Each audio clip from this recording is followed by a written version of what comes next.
Welcome to the News9 Plus Show on the world's first news and current affairs OTT platform, News9 Plus. Farmers are on the roads again. Thousands of farmers are on the outskirts of Delhi. Among their demands are a legal guarantee for minimum support price for crops and a 10,000 rupee monthly pension for farmers. Now, a majority of the farmers are from Punjab. So the question we're asking is this a farmer problem or is this a Punjab farmer problem? Joining me to discuss this is Agri Economist Devinder Sharma and my colleague Kartikeya Sharma in the studio here. Mr. Sharma, I want to start by asking you this. A lot of the farmers that are protesting seem to be from Punjab, which in fact is it's a fact. Why is agriculture such a burning topic in Punjab? The granary of India, one time the place where the Green Revolution took root and spread through the rest of the country. Why is Punjab in such a crisis today? Well, I think you answered your own question that why are farmers protesting is the reason is simple.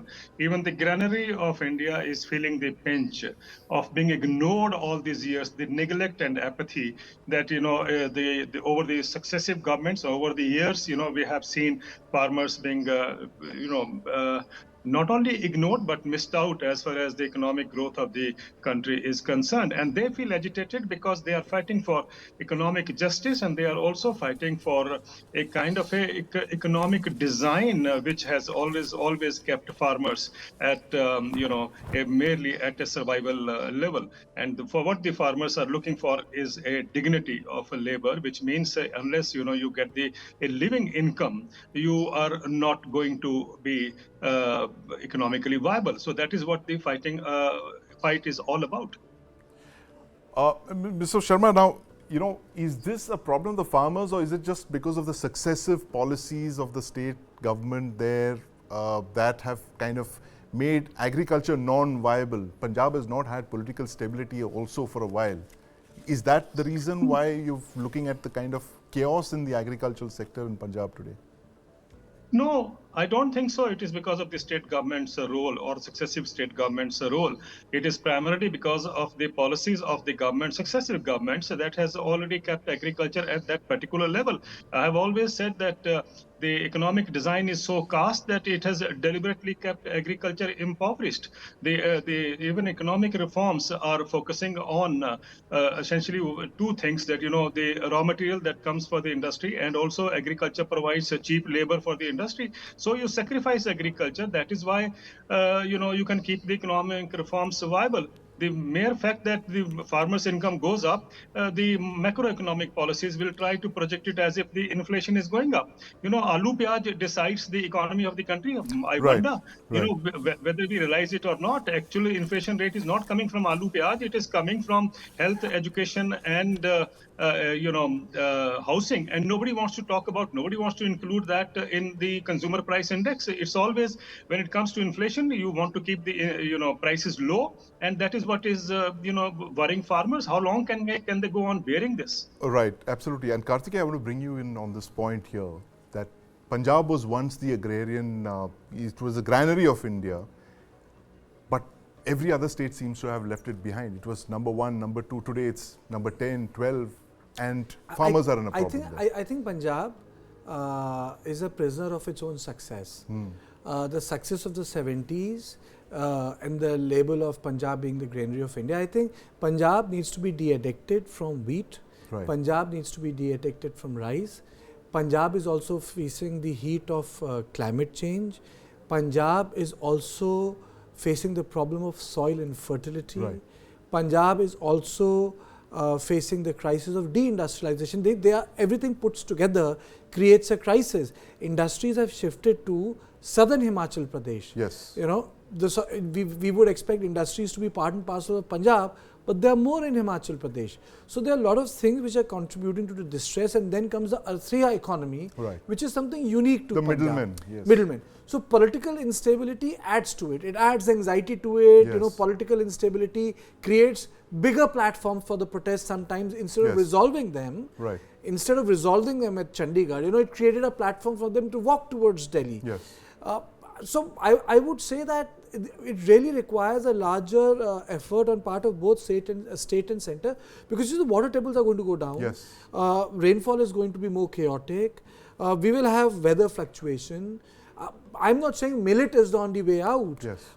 That's too simplistic. I'm not an economist, not an agricultural scientist, but I do understand that it affects the fabric of the society. Then you have the hidden unemployment in agricultural sectors. Yes.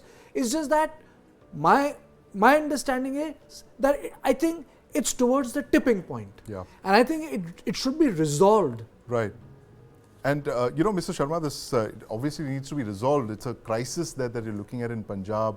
Like as Kartikeya mentioned, there's infertility of the soil, there's fertilizers, rampant use of fertilizers. The water tables are shrinking. They're going deeper and deeper every year. Why should Punjab bear the burden of yes. producing rice and wheat? That's why should Punjab bear the burden? Punjab's addiction to wheat and rice, the two MSP crops. Is it time for a diversification of crops? Is it possible at this stage? What's your opinion on this? Other states have diversified into crops, but Punjab continues to hold on to this two crop pattern.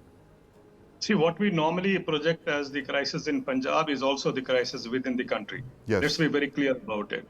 And having said that, I think what is killing agriculture is because the economic focus is to go for industrialization and Correct. so on. As I said earlier, the focus is, or the effort is to see that we can draw labor force only from agriculture. So therefore, we deliberately keep agriculture impoverished. Right. That's the best way to push people out of agriculture. Right. Now, having said that, let me also add here that globally, farmers are being blamed for the environmental damages or the environmental disruption that has happened, including the greenhouse gas emissions. 1/3 of the greenhouse gas emissions comes from agriculture. The entire food system is coming out with about 34% greenhouse gas emission. So that is why we have seen in Europe, for instance, where 16 to 17 countries see a farmers' protest, unprecedented farmers' protest. One of the demand of the farmers is that they will not change from the intensive farming practices, because this is what the farmers were forced to do all these years. Yes. Now, this is what exactly in Punjab the government was trying to tell farmers to go in for wheat and paddy, go for intensive agriculture and so on. Now, when the problem goes out of the hand, it is so easy to blame farmers. Look at it. Right. And I find the economists and the policymakers and the media continuously blaming the farmers for the ills. Farmers just did what the government wanted them to do. And I think if more sagacious or saner policies were adopted, farmers would have gone towards that also. But fact of the matter is, Punjab farmers are demanding that the MSP be legalized, which means they are actually talking about the benefit it will accrue to farmers all across the country. They already get wheat and paddy as the procurement price. They get it, as we all know. They get the MSP, but they want the entire country's farmers also to benefit from MSP. That would mean the focus would shift to other crops. When you say diversification, if let's say in Punjab, if I shift from paddy to maize, even the minimum support price that the government announces, is not implemented. So how do you expect farmers to suffer the consequences or the loss? So why can't we come out with a kind of economic policy which makes or provides farmers with a guaranteed price? That is the way forward. And I'm sure people should accept it rather than create a kind of illusion or create a kind of fear psychosis that this will destabilize the country and so on. In fact, in my understanding, farmers getting a legal price or a guarantee will see an economic boom in the country. Right. So only about 14% farmers in this country get MSP. 86% farmers are dependent on markets and they are suffering. If 86% get more income in their hand, look at the GDP galloping, because after all, they're going to spend the money in the markets, and which means the demand will be huge. And I'm sure the GDP will be into double digits immediately. That's the boom that the country is looking forward to. Why are we creating a fear psychosis saying this much crore, or, I see a lot of figures being tossed around as the burden on the country. No, it will actually try to see that the country becomes a kind of a real Vishwaguru in the world. Right. Well, Kartikeya, this point that Mr. Sharma mentioned about the fact that you need to actually give that MSP to the farmers, but the government has a different take on it. They're saying that it will break the economy. See, like government 1/3 of the GDP government feels that 10 MSP. lakh crores out of 45 lakh crores are unsustainable. The government came out with the release day before yesterday saying this is what we have done. I mean to say, when we locate a story as a journalist, the truth is somewhere between. I know when they organize themselves, it's for the maximum mileage. Yes. And when the government defends itself through rhetoric, is for the maximum mileage. Yeah. So I would say the truth is between. It is for this reason 3 ministers are in Chandigarh. Yes. If the demands would have been so unreasonable, the 3 chief ministers wouldn't have been there. They are there, Piyush Goyal is there.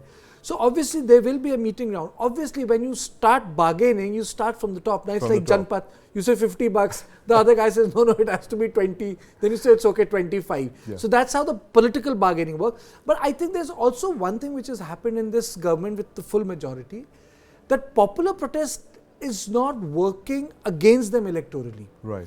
If you look at the election results, wherever the protests have taken place, it has not worked against them. Right. And it is for this reason Chaudhry Charan Singh's grandson Jayant is in BJP, not with Samajwadi Party. And I remember covering all those Bhaichar rallies with him in the heydays of the Kisan Andolan.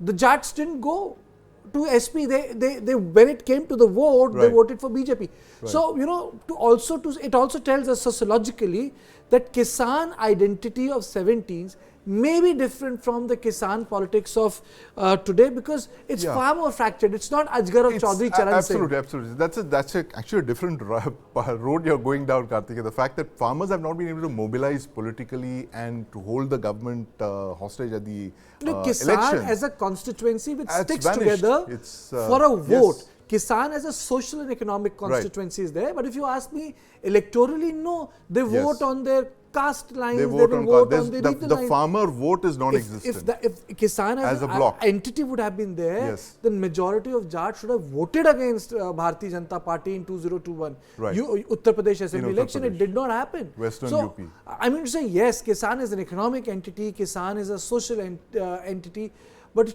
is Kisan an electoral entity today? I doubt it. Right. I think Chaudhry Charan Singh was possibly the last big farmer leader who could actually, Then Ajgar became Majgar, and then it broke down. And then it broke down and it's collapsed, and now it's distributed in different political parties. But Mr. Sharma, this thing of Punjab, again, coming back to Punjab, to what extent has the political crisis within Punjab, the instability within Punjab, the fact that you've had several governments who've not had long tenures, they've not been able to push the kind of agricultural reforms that would be needed to bring Punjab on, say, par with the other states which have kind of moved ahead. Like Madhya Pradesh, for instance, it's a big, if you can call it an Indian tiger that's raced ahead in the agricultural sector. Well, if you're asking me, I think what is being said is very right, that, farmers have not been able to convert it electorally. And I think that's the advantage political parties have always taken, because they know farmer is divided, they are not organized, and we know they vote on, on caste and religion and political ideology and so on and so forth. But it does not mean that the farmer's problem goes away. I think it is time that we all join hands to see how agriculture become economically viable. And in fact, I personally feel that the entire reform process that you talked about is actually somewhere fractured. We have always been focused on industry as the engine of growth. Imagine if India had, instead of following blindly what the West is doing, if India had gone for agriculture being the second engine of growth, imagine where the country's economy would have been today. And that is what Sabka Saath is all about. So let's aim at that rather than worrying about the electoral outcome and so on. Right, the electoral outcome is just one thing. It's a bargaining tool, I would think. But Kartikeya, this point about us not pursuing agricultural reforms, on the par with, say, the industrial revolution that we are trying to bring about, manufacturing and all that. Why is that not really taken off? The government seems to be throwing a lot of money at the farm sector, from, judging by the numbers that are being put out in the last couple of days. But why has the farm a revolution not really happened? Why have we not had a second green revolution? It's like farming communities are also capital political communities. It's like what Muslims were to Congress parties in 70s and 80s, the middle class to Bharatiya Janata Party today. So farmers as an entity, as a political entity, was part and parcel of, I would say, politics. For example, the cooperatives of Maharashtra, they in 60s and 50s emanated from those who were in the sugarcane field. Then it became a cooperative, then turned out to be a bank, and all of them went on to become politicians like Sharad Pawar, Yashwant Dada Patil and all that. So similarly, I think it created its own political class, and now there is an inertia. No one is trying to break that. And I think it requires an overall setup. For example, if we need a millet push, then it has to be an all India millet push. Right. If we need to de-addict from wheat and rice, it requires alternative or it requires replacements. Or for example, if we want to push people out, and as Mr. Sharma rightly pointed out, they have to be accommodated in the tertiary sector, then there has to be a way they need to do that. Right. What has, I think, happened over a period of time is there have been demands, some were met and some were not met. What is required is a holistic view, sort of a larger white paper, Right. what to do with an Indian agriculture with a 1 billion population. You Yes. want to feed them, but you also want that labor to go to the other sectors of the economy because of the dynamics of the post-colonial modernity. Yes. So in that context, I would say that not much has been done. 70s was a big breakthrough, Yeah. but I think time has come for a second agricultural revolution, Right. sort of a white paper where agriculture scientists and economists can sit and put their mind together, especially in context of climate change. I say this again and again, people don't take climate change seriously. Yeah. In my 25 years of journalism, in last 7 years, it has become the most daunting reality. Right. Most daunting reality. People don't understand it didn't snow in Himalayas. Right. In last 2.5 Yeah, months, I it mean, snowed we're in looking at a Feb. crisis this What year. will happen when there will be no water in May, in Right. June, and July? Yeah. What will happen if the mist and the fog does away from the plains of Punjab in winter? Yeah, it's Imagine Gurdaspur without mist in winter. right. That's What another impact it's going to have on crop? outlier into this whole So I think equation. Yeah. more than the seed and the more than the soil, Right. the larger climate change which is happening, we have to factor in. It's an adjacent point. I was reading a paper and it said the reason why Canadians are increasing immigration from farming community is Yeah. because it's not snowing in the northern territories. Yes. They want them to plow the soil. Yeah. So imagine your global immigration. Yeah, patterns are Patterns have changed because of Absolutely. climate change. We need Right. to be prepared. Punjab's reality is a big reflection of that, and it's not part of our narrative. Right. We get limited to Arthia, we get limited to Yeah, MSP. We are not looking at a bigger picture. Absolutely. The bigger picture, Mr. Sharma, as Kartikeya rightly pointed out, we are looking at one of the biggest crises of our generation, which is global warming, and it's completely altering agriculture across the world, and possibly Punjab is going to be bearing the brunt of it. It's already bearing the brunt of it. You have large-scale migration taking place. But, going beyond Punjab, the agricultural conundrum in India, like agriculture accounts for 50% of all employment, but it just generates 20% of the GDP. What is it that we need to really do? Can you name about 3 things that we need to do to kind of reverse this? Well, I think let's be very clear. First of all, we need to know what agriculture's, we talk of income and the welfare part. Yes. Why I'm saying this is because a recent OECD study, OECD, as you know, is the largest trading bloc of the world. Right. They have come out with a study in October, and they tell us that very clearly it says that they have examined the 54 major economies, how agriculture is supported in those countries. Right. And when we talk of white paper, I think this is where a white paper is required. Right. And the study says very clearly that there are 3 countries which are in the negative zone, where the farmers are incurring losses. One is Vietnam, the other one is Argentina, and then India.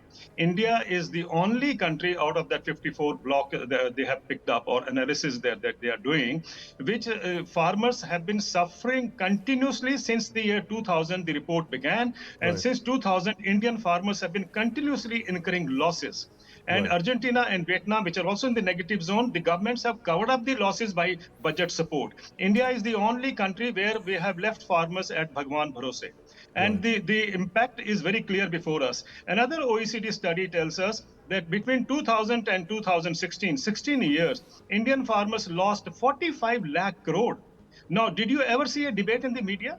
Did you ever see a question being asked in the parliament? Did you ever see a question being asked in a state assembly? The point is, if 10,000 crore loss was incurred by the industry, everybody would have been up in arms saying, oh, we need an economic stimulus package, it is policy paralysis, and so on and so forth. The point I'm trying to make is we have deliberately kept agriculture impoverished, and I think we need to bring out a white paper on that. Right. Once we have that, then we will understand that we don't have to blindly follow what the West has been telling us, whether it is the World Economic Forum and the other universities and so on, or the World Bank, that you must move people out of agriculture into the industry. I don't agree with that idea at all.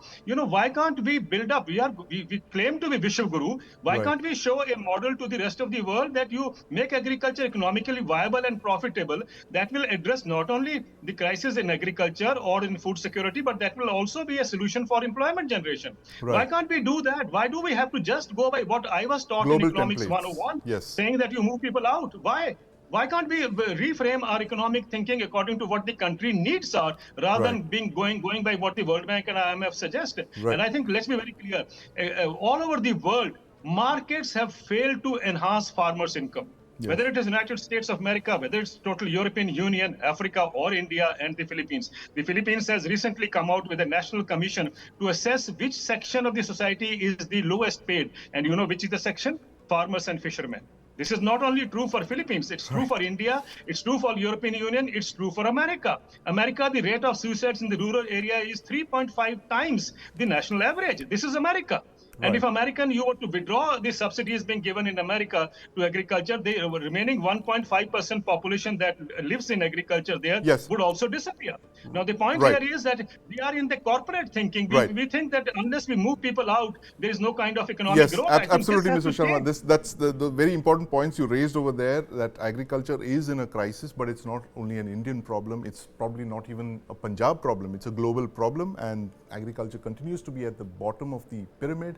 And like you mentioned, that it's very important for us to start a second farm revolution, probably something that is different from a global template. But thank you very much for joining us this evening, Mr. Sharma. Thank you for your thoughts. Elections are an expensive business in India. The Election Commission, which has to conduct them, and the government, which has to provide the infrastructure so that close to 100 crore people can cast their vote. But it's also an expensive process for political parties and candidates. Now, the 2019 election was the costliest in Indian history. An estimated 55,000 crore, something like $8 billion, was spent on conducting these elections. Now, in 2017, the government moved a finance bill to introduce electoral bonds that would bring in a new source of finance for political parties to fight elections. And today, the Supreme Court has banned those electoral bonds on the eve of the 2024 elections. Now, who funds elections and how elections are funded across the world?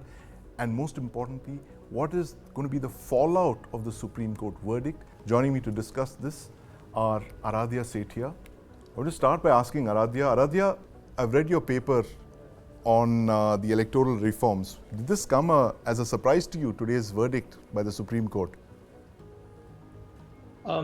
Yes, from the grapevines that you hear about what could be a likely outcome, it was a surprise in that way. But I do agree with the outcome. I've argued in my paper that there were serious constitutional issues and perhaps better ways to finance as well. So, principally, I don't think it's a surprising outcome, but it was surprising because we were not expecting that the court might strike down a few months before the elections. Right. Ashok, how significant is this verdict today, and how does it alter the finance, say what's going to happen in 2024, the finance that political parties are going to be counting on? Well, as far as I see it, I think it's a huge setback to the government of India. And more importantly so, because it comes just a couple of months before the country goes to a general election. Yes. So everybody was geared up for these electoral bonds, and this was the only route to finance political parties. But you have to understand one thing, as far as corporate financing is concerned, it's been the lifeblood of all political parties in India since 1947. Yes. There have been certain changes in between, where at one point in time the government of India brought in a law totally banning corporate funding. 1967. 69 actually. 69. That was the Mrs. time Gandhi's when government. the Congress party had split. Yes. And then subsequently Rajiv Gandhi bringing in a law reintroducing corporate funding. And the most important element when corporate funding was reintroduced was that they kept a ceiling. There was a cap on the amount of corporate funding that can happen to a political party, and it was fixed at 7.5%. At one point in time it was 5%, then it was increased to 7.5%. So till 2017 that was the rule that there shall be a 7.5% of the total profits of companies that can be given as political funds to parties. Now, this judgment, as I see it, does a very important job of balancing the right to information and the right to privacy. Because what was argued in this case was that the people, the donors, the companies, had a right to privacy. They had a right to keep their information confidential, hidden. On the other hand, there is a right to information of the voters. So the court was called on to first recognize that whether this particular scheme, electoral bond scheme, was violative of right to information or not. And the second thing it was called on was to balance these two fundamental rights. And the Supreme Court rightly holds that this right to information is in larger public interest. Yeah, important point. And Aradhya, this is a point that you raised in your paper as well. I remember reading this thing about how this was unconstitutional in a way, the fact that the anonymity of the donors, that was a contentious point, and the Supreme Court seems to have highlighted exactly that. But how does this, now change the way elections are going to be funded, you see, in India? Is it going to be back to the days of the suitcase Raj as we knew it in the 70s and the 80s? Yes, I think so. That's an excellent question, and I think that's the big question going forward once we move beyond Supreme Court and the law, right? So electoral bonds are, of course, very important, but at the end of the day, they are a very small part of the overall political funding system in India. We don't know exactly where all political funds come from, but my guess would be there would be a small fraction of total political funding that goes in India. Now, there could be better ways of designing it. So Supreme Court, while striking down, actually looked at some of the alternatives. So one alternative, for instance, is electoral trust, right? Why did you require electoral bonds? You required it because many corporations, many companies feared that the opponents of the political parties they're donating to might harm them, right? So what electoral trusts, which were brought about after 2010, the broad idea in electoral trust is that a company might give money to electoral trust, and electoral trust donates to the parties. So public and the parties will only come to know which trust has donated to which party, but they wouldn't come to know exactly which company has donated to the party. So it broadly at least helps voters to relate which electoral trust has funding from which company and where it's going to the party, but it also sort of provides some anonymity to the company. So I should state that anonymity in Indian context is important. I don't think we should easily discard that public's right to information is the only balancing factor, and Supreme Court takes into account. But there could be alternative ways where at least the big donation, the larger sort of amount of donation is revealed, or maybe one step revealed as it happens in electoral trusts, while electoral bond has complete anonymity, while parties come to know ultimately who is donating to them. If you are making a huge donation, you will not hide it from party. The point is to let party know that we are donating it to you. But this point, Ashok, this point that Aradhya raised about anonymity, that's so important in India because of fear of political reprisal. In fact, it could be a case in any country in the world. But why is it that electoral bonds were chosen as a way out of this? See, what the electoral bond scheme did was basically to implement that scheme. There were changes which were brought in 3 other laws. One is the Representation of People's Act, the Income Tax Act, and the Companies Act. As far as the Companies Act is concerned, they said do away with the ceiling. Do away with the fact that only a profit-making company can make political donations. They said even a loss-making company can do it. The second thing was Income Tax Act. In the Income Tax Act, they said that the donor and the donee are entitled to income tax exemptions. So they can claim income tax exemption. The donor can say, I have made this donation, and the political party said, I have received it. So the donation is exempt from income tax. The third was Representation of People's Act. Under the Representation of People's Act, the change was that, look, when you don't have information about who donated what to whom, how can you make that disclosure? so that disclosure was done away with. Right.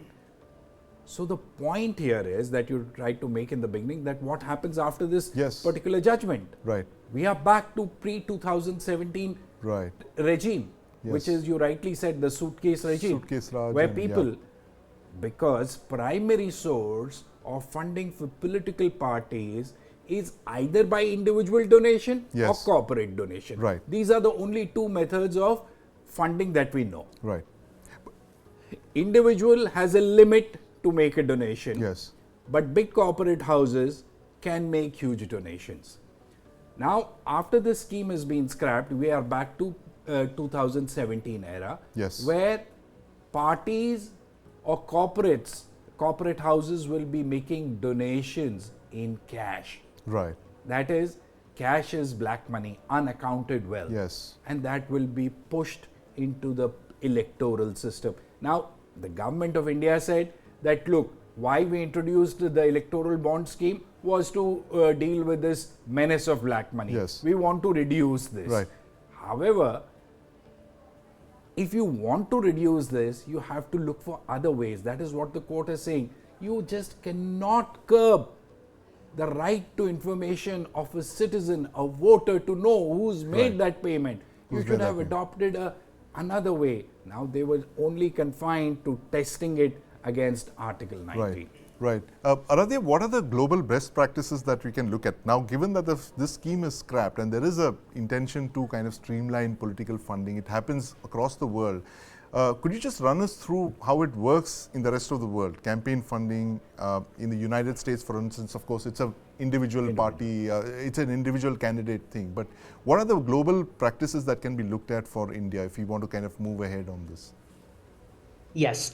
So before I move to global practices, I should make sure that where India is in some way special or different, before I say what the lessons are, we should also take those lessons with a pinch of salt. Right. And the difference is the kind of economy we have. It has nothing to do particularly with a party or elections. It's the kind of political economy we have. And probably over time, we'll Right. formalize our economy.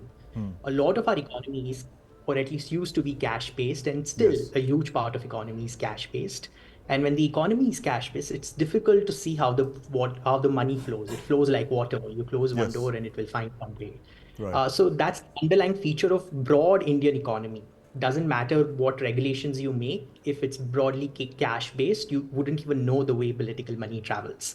Now, once we take sort of that rider into account, that difference into account, there are three main things that any political funding regime has to decide. One is the contribution, right? Who can contribute how much? Because that decides who can influence politics, Yes. at least to a large extent. Money can't win elections by itself. That you need many other things to win elections, but it is an influencing factor. Second, which India completely lacks, and my argument would be that if we really want to control political funding in India or finance in India, we should think about this aspect, which is expenditure. Right. So we are currently only talking about contributions. We are not even thinking Yes. about expenditure, especially Right. party expenditure. Right. There are limits on candidate expenditure. We all know they are often Yes. flouted. Yes. It's much easier to actually, in my argument, it would be easier to enforce party expenditure. Why? Because you have fewer entities. Right. You only have, unlike thousands of candidates, you Yes. have maybe 50, 100 major parties at least who you Right. can enforce against. We don't audit political parties. There's no external audit. There is audit, but there is no independently enforced audit, right? So if we don't control expenditure, then parties will have incentive to be in an arms race, expenditure arms race, right? Right. And in India, there's just no control over expenditure and auditing of independent auditing Yes. of parties. Now, the third thing is what we are mainly concerned about here is the transparency, right? Right. Now, clearly, after this judgment, we have at least legally, formally, a strong regime of transparency to some extent. Yes. But as I said, all these things together contribute towards making each other important as well. So we can't just have transparency and have a huge cash-based economy, because you can have great transparency laws, but Right. ultimately, if the donations are made in cash, how do you really enforce transparency without putting sort of some enforcement mechanism in every nook and corner of the country, right? During elections, which is of course very costly. So all these components together sort of make a good political funding system. Now, across the world, there are broadly contribution limits that the countries impose, or there are expenditure limits, right? When you just try to control total expenditure parties can have. Now, I am currently in the UK, I'm sitting in the UK, and if you ever come here and see the elections, you would see how low-key it is in some ways. Yes. And the reason is that because it's the expenditure is very tightly controlled. So if parties don't have to enter into arms race to win elections, expenditure is tightly controlled, contributions become a secondary factor, and at least that's my view. Right, absolutely. A very important point there, Aradhya, that Ashok, this thing of that he mentioned, Aradhya's point about it not being so much about campaign funding as much as it is about campaign expenditure, and we know how obscenely political parties spend, and it is a rich man's game at the end of the day, politics. Does this alter anything, the Supreme Court verdict today? Well, it doesn't really alter anything, because even in India, we have this law under the Representation of People's Act. Yes. There is a cap on the expenditure by a party or by a candidate. Right. As far as the candidate is concerned, it's 75 lakhs. And for the party on one seat, it's 90 lakhs. Right. So what really happens is that despite having a control on the expenditure, we have seen for the last 7 decades that you cannot control it. Now, there is a particular candidate who could make an expenditure of 75 lakh rupees for his polls, but there could be people around him who will still spend money for the candidate. Yes. So how do you control that? Right. So it's a pretty complex issue, and this matter has garnered the attention of various government committees from time to time. Even the Law Commission of India applied its mind to it. They thought about state funding of elections. They've also thought about various mechanisms to control the spending of a candidate on campaigns by saying that there could be particular ads which could go free in the print media or in the electronic media, the airtime, and they have made recommendations, but none of which have been implemented. None of them have been implemented, because the government in power will choose a methodology which will suit their ends. Right, absolutely, and that's the whole point of it, isn't it? But thank you very much, Aradhya, for your observations, and my colleague Ashok's thing about the electoral funding being struck down, the electoral bonds being struck down by the Supreme Court, a very historic verdict. But as our panelists have just told us, that's just part of the problem. The elephant in the room, which is the obscene amount that's spent by political parties, expenditure, that has yet to be tackled, and it seems that that's not going to go out of the window in a hurry. Thanks for watching.